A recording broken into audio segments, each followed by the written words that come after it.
Hi, Abraham. First, I want to thank you more than my words can express your teachings, because since the spring, it has really changed my life. I am practicing what I have heard, and I've experienced some wonderful manifestations of my vortex just by focusing on the emotion and how good I feel when I feel good, and it ramps. And so you're having fun even before the manifestation. Yes. That matters a lot. Yes, and just visualizing, and have been amazed at how it shows up more than I could have imagined. But I'm stuck. Or you could say more than I knew before. More than I knew because before. You must know it now or it wouldn't be. Yes, exactly. So I'm having some challenges with staying in that place when reality, as you spoke to earlier, paying attention to what is, and it's in a particular aspect of my life. What happens to you when you say I'm having a hard time, some challenges? So does that mean you're having some negative emotion around it? Yes. And did we tell you yet what step 5 is? Step 5 is not being mad at yourself when you're back in step 1. Okay. Okay.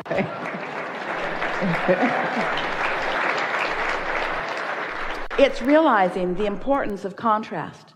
It's realizing that sometimes a little extra contrast adds a little extra clarity to something, or a little extra resolve, or a little extra determination to focus. You see what we're getting at? Yes, yes. The other day we were visiting with someone who was speaking similarly, and we said, wouldn't it be interesting, because we'd been talking about this vibrational reality and how this vibrational reality is turning to the things that you want to experience fully, and that it's a process, and that once it begins, it's a sure thing. Now, you can stall it out by keeping a belief active that doesn't let it move forward.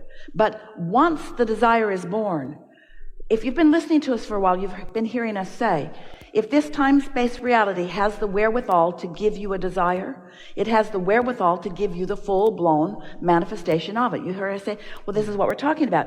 Once the desire is realized by you, that means you were in the receptive mode enough to get the desire, and you can return often enough to the receptive mode to play it all the way out into its fullness.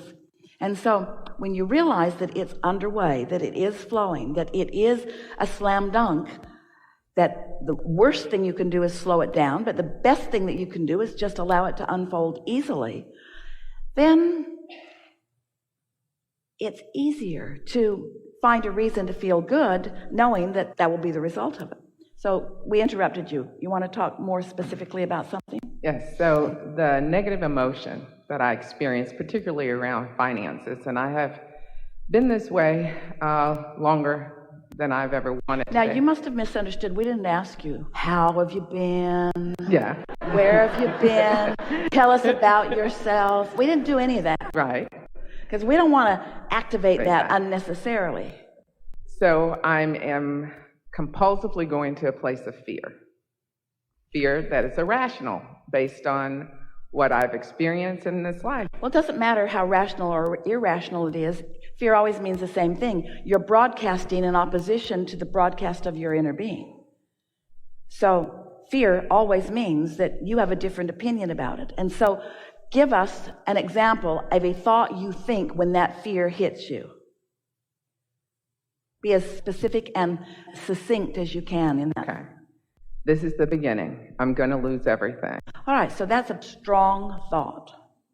It's a strong thought that is in complete opposition with what you want, and it's in opposition to this desire that is turning to a different thing than that. You've got a desire that's turning to an entirely different thing than that. And when you say that, you really mess up that vibration, and that's what that fear is. That's like that buzzer that says, this thought does not blend with who you are. It doesn't blend with what you want. It doesn't blend with the desire that's unfolding. It doesn't blend with sources' knowledge about what's happening with you. And so when you call it an unrealistic thought, we want to call it much more than unrealistic. We want to call it out of alignment. We want to call it not in keeping with who you really are. It's a much bigger out of alignment thought than we can even put words to. And so let's not put words to it. Let's put emotion to it. That's what that fear is that you feel. So what do you do when you feel fear? First of all, if we were standing in your physical shoes, we would acknowledge it as guidance, and we would feel appreciative of it. And we would say, good for me, I'm feeling fear. And next, good for me, source within me knows something very different than the subject that I just activated, to which I responded with fear. So if this fear means that my thought is not accurate, then what thought must be accurate? Oh, it's going to be all right.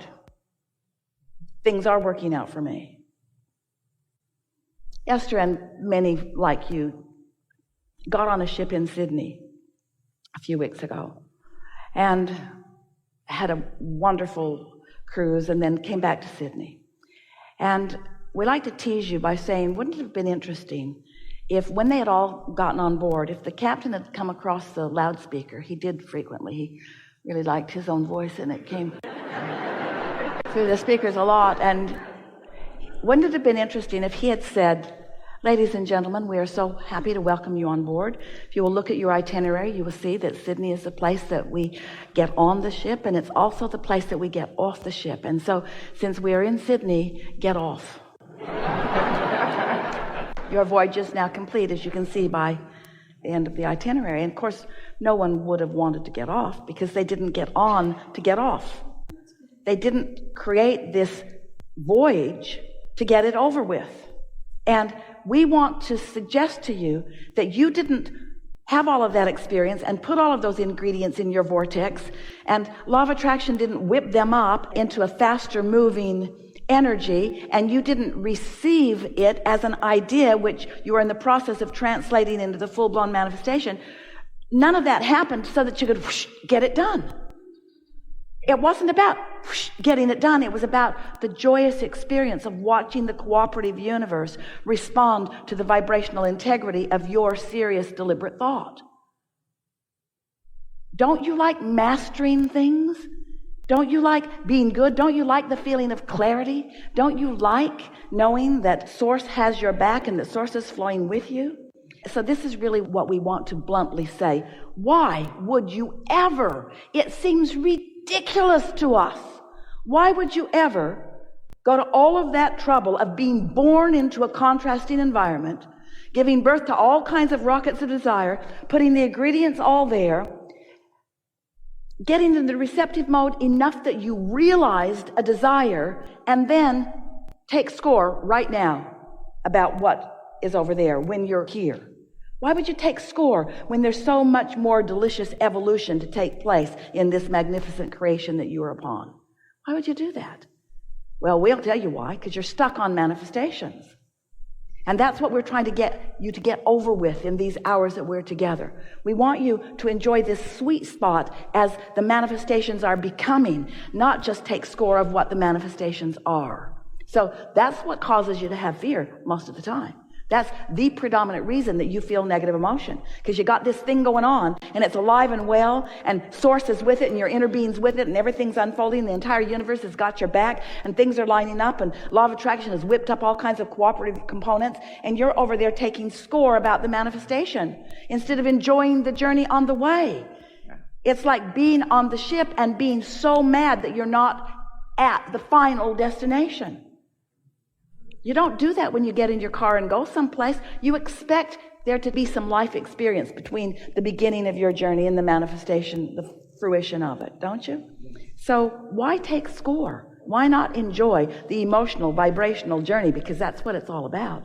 There isn't anything that any of you want. Not a material object, not a pile of money, a relationship, a circumstance, an event. There is nothing that you want that is for any other reason that you believe you will feel good in the having of it.